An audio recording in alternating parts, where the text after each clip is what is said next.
नमस्कार दोस्तों, मैं राहुल शर्मा आप सभी का हार्दिक अभिनंदन करता हूं टेक्स्ट बुक के प्लेटफॉर्म पर। चीन और अमेरिका दोनों एक दूसरे को पसंद नहीं करते हैं। आप सभी जानते हैं, लंबे समय से दोनों देशों के बीच में ट्रेड वॉर चल रही है। इस ट्रेड वॉर की वजह से चीन को काफी नुकसान हुआ है। अब अपने उसी नुकसान से बचने के लिए चीन ने नया मोहरा बनाया है भारत को। जी हां, चीन ने अपनी लो क्वालिटी के प्रोडक्ट्स भारत में एक्सपोर्ट करने शुरू कर दिए हैं। लेकिन इस बार भारत ने भी शक्ति दिखाई है। भारत की शक्ति की वजह से अब चीन को जबरदस्त नुकसान हो सकता है दोस्तों। तो आज इसी न्यूज पर हम बात करेंगे कि माजरा है क्या, कि आखिरकार अपने नुकसान से बचने के लिए भारत को ठगने की कोशिश कर रहा था चीन, लेकिन भारत ने शक्ति दिखाई है। आइए इस न्यूज को थोड़ा समझने की कोशिश करते हैं। लेकिन दोस्तों, उससे पहले मैं आपको अमेरिका के पूर्व राष्ट्रपति बाइडेन साहब का एक्स पर एक पोस्ट डाली गई थी उसके बारे में बता देता हूं। देखिए, पोस्ट 14 मई 2024 को पोस्ट की गई थी, जिसमें बाइडेन ने बताया था कि मैंने चीन से आने वाले कुछ प्रोडक्ट्स पर भारी भरकम टैरिफ लगा दिया है। आप यहां पर देख सकते हैं, लिस्ट उन्होंने शेयर की थी, जिसमें उन्होंने बताया था स्टील और एल्यूमिनियम पर 25% के आसपास टैरिफ लगाया गया है, सेमीकंडक्टर पर 50%, ईवी पर 100% और सोलर पैनल पर 50% के आसपास हमने टैरिफ लगा दिया है। अब जैसे ये टैरिफ की लिस्ट सामने आई तो चीन समझ चुका था कि इससे हमें काफी नुकसान होगा। अगर हम अपने प्रोडक्ट अमेरिका में एक्सपोर्ट करते हैं तो हमें कोई फायदा होने वाला नहीं है, प्रॉफिट होने वाला नहीं है। तो उसने अपने नुकसान से भरपाई करने के लिए, अपने नुकसान से बचने के लिए इन प्रोडक्ट्स को भारत में एक्सपोर्ट करना शुरू कर दिया। लेकिन भारत में प्रोडक्ट का प्राइस वो उतना नहीं रख सकता था जितना अमेरिका में था। तो प्रोडक्ट के प्राइस कम करने के लिए उसने क्या किया, अपने इन सभी प्रोडक्ट की जो क्वालिटी है वो कम करनी शुरू कर दी और क्वालिटी लो करके वो भारत में अपने जो प्रोडक्ट्स हैं लाइक एल्युमिनियम वो एक्सपोर्ट करने लगा। लेकिन अब भारत ने उसकी इस चाल को पकड़ा है और देखिए, भारत सरकार ने रिकमेंड कर दिया है कि जो भी लो क्वालिटी स्टील प्रोडक्ट्स या फिर एल्युमिनियम प्रोडक्ट्स चीन से भारत में आ रहे हैं या दुनिया के किसी भी देश से आ रहे हैं, उस पर तुरंत ही 12% टेम्परेरी टैरिफ यानी टेम्परेरी टैक्स लगा दिया जाए। टेम्परेरी का मतलब कुछ समय के लिए, मतलब 200 दिन का रिकमेंडेशन दिया है। मैं आपको बता दूं दोस्तों, directorate general of trade remedies, जिसको डीजीटीआर कहते हैं, उसने ये रिकमेंड किया है। जो बेसिकली ये जो डीजीटीआर है, ये मिनिस्ट्री ऑफ कॉमर्स के अंडर में काम करता है। इसने रिकमेंडेशन दी है कि जो भी प्रोडक्ट, जो भी एल्युमिनियम प्रोडक्ट या स्टील प्रोडक्ट्स लो क्वालिटी के भारत में आ रहे हैं, वो कहीं से भी आ रहे हैं दुनिया के अलग अलग कोनों से, उस पर 12% टेम्परेरी टैरिफ लगा दिया जाए, मतलब 200 दिन के लिए टैरिफ लगा दिया जाए। अगर ऐसा नहीं किया गया तो भारत की जो डोमेस्टिक इंडस्ट्री है वो खतरे में आ सकती है। कुछ पर तो ताला लगने की शुरुआत हो गई है, क्योंकि देखिए सिंपल सी बात है, क्योंकि इन एल्युमिनियम, इन स्टील प्रोडक्ट से बहुत सारे आइटम्स बनते हैं, मशीन्स बनती हैं, किचन अप्लायंसेस बनते हैं। तो कोई भी जो मैन्युफैक्चरिंग इंडस्ट्री जो इन प्रोडक्ट्स को बना रही है वो लो क्वालिटी पे ध्यान नहीं देगी, वो सस्ते एल्युमिनियम पे ध्यान देगी, सस्ते स्टील्स पे ध्यान देगी।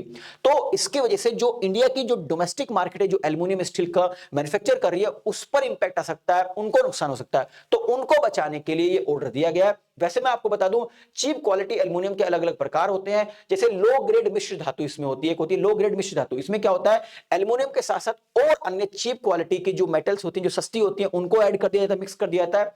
इसके अलावा रिसाइकिल एल्युमिनियम, जो पुरानी एल्युमिनियम होती है, उसी को दोबारा से रिसाइकिल कर दिया जाता है। इसके अलावा अनरिफाइंड एल्युमिनियम, अनडिफाइंड मतलब इसमें बेसिकली जंग वगैरह या अन्य इश्यूज क्रिएट हो जाते हैं। इसके अलावा थिन शीट एल्युमिनियम, बहुत पतली बारीक, ठीक है, जो विड्थ है वो बहुत कम होती है, इस तरीके के एल्युमिनियम का निर्माण किया जाता है। तो ये कुछ क्वालिटीज हैं, ये प्रकार हैं चीप क्वालिटी एल्युमिनियम के। इन सभी को लगातार भारत में एक्सपोर्ट किया जा रहा है चीन के द्वारा। अब देखिए, मैं आपको यहां पर कुछ डेटा शो करने की कोशिश करूंगा। देखिए, दुनिया के अलग अलग देशों से 2024 का यह आंकड़ा है, अगस्त 2024 का, दुनिया के अलग अलग देशों से कितनी वैल्यू का एल्युमिनियम भारत में इंपोर्ट हुआ है दोस्तों। तो देखिए, यहां पर चाइना नंबर 1 पर है, 190 मिलियन अमेरिकन डॉलर के आसपास का एल्युमिनियम जो है चीन से भारत में आया। दूसरे नंबर पर अमेरिका है, तीसरे नंबर पर यूएई है, और उसके बाद आपका रशिया है, और उसके बाद अन्य देश हैं। अब यहां पर देखिए आप दोस्तों, अगर चीप क्वालिटी यानी लो क्वालिटी के एल्युमिनियम की बात करें तो उसमें टॉप पर है दोस्तों चीन। यानी चीन से हमारी टोटल रिक्वायरमेंट का जितना इंपोर्ट कर रहे हैं उसका 40% चीन से आ रहा है लो क्वालिटी का एल्युमिनियम। लो क्वालिटी का एल्युमिनियम सस्ता होता है, जिसकी वजह से जो इंडस्ट्रीज हैं जो एल्युमिनियम या स्टील बेस्ड प्रोडक्ट बना रही है भारत में, वो चीनी एल्युमिनियम को लेना पसंद करते हैं, जिसकी वजह से जो भारतीय इंडस्ट्री है वो डिस्ट्रॉय हो सकती है। तभी आपकी जो भारत की सरकार ने रिकमेंड किया है कि भाई 200 दिन के लिए क्या किया जाए, इस पर टैरिफ लगा दिया जाए अगर अपनी इंडस्ट्री को बचाना। तो यानी कि चीन अमेरिका के ट्रेड वॉर में अब भारत का भी इन्वॉल्वमेंट हो गया है, यानी कि भारत अपना डोमेस्टिक मार्केट बचाने के लिए चीन पर एक्शन ले रहा है, उधर अमेरिका भी लगातार चीन पर एक्शन ले रहा है, यानी कि अमेरिका और भारत के चक्कर में चीन आ चुका, फंस चुका। अगर ये दोनों देश जबरदस्त तरीके से एक्शन ले तो शायद चीन की इकोनॉमी को झटका लगेगा। तो चीन जो हमें एलओसी पर आंखें दिखाता है, शायद वो आंखें दिखानी कम हो जाए। आप देख सकते हैं इसका असर आपको देखने को मिल रहा होगा। कई सारे चाइनीज अखबार ने आजकल भारत के प्रधानमंत्री नरेंद्र मोदी जी की वाहवाही करनी शुरू कर दी, उनकी तारीफों के पुल बांध रखे हैं। कहा कि अगर भारत चीन एक हो जाए तो हम दुनिया में सबसे आगे होंगे। नहीं भैया, तुमको हम 1962 से जानते हैं कि तुम्हारी पॉलिसी क्या है। आजकल तुम इसलिए भारत की वाहवाही कर रहे हो क्योंकि अमेरिका ने तुम पर प्रेशर लगाया हुआ है।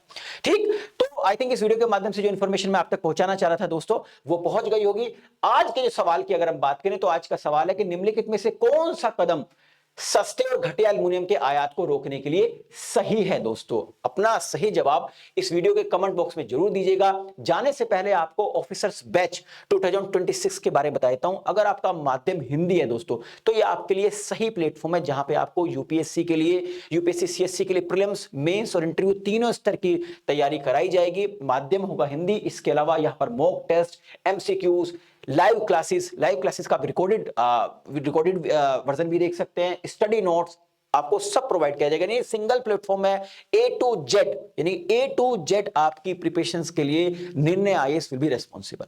ठीक है, अगर आप अपने सपनों को परवान देना चाहते हैं, उड़ना चाहते हैं अपने सपनों के साथ, तो आप इस कोर्स को ज्वाइन कर सकते हैं। इस वीडियो के डिस्क्रिप्शन में लिंक दी गई है, उस लिंक पर क्लिक कीजिए, सिंपल से स्टेप्स को फॉलो कीजिए। सब्सक्रिप्शन फीस में अगर आप छूट चाहते हैं तो मेरे कूपन कोड आर लाइव का इस्तेमाल कीजिए, आपको सब्सक्रिप्शन फीस में भारी भरकम छूट मिलेगी। वीडियो पसंद आई तो लाइक और शेयर करना ना भूलें, ताकि मुझे एक मोटिवेशन मिल सके इस तरह के कंटेंट बनाने के लिए। हाँ, अगर आपने अभी तक हमारे चैनल को सब्सक्राइब नहीं किया तो चैनल को सब्सक्राइब करें और बेल आइकन को प्रेस करें, ताकि जो भी मेरी लेटेस्ट वीडियो है उसका नोटिफिकेशन आप तक पहुंचता रहे। इस वीडियो की अगर आप पीडीएफ चाहते हैं तो मेरे टेलीग्राम को ज्वाइन कर सकते हैं। इस क्यूआर कोड को स्कैन कीजिए, मेरे टेलीग्राम को ज्वाइन कीजिए, वहां पर इस वीडियो का पीडीएफ आप सभी के लिए अवेलेबल है। आप सभी का बहुत बहुत शुक्रिया, धन्यवाद, नमस्कार।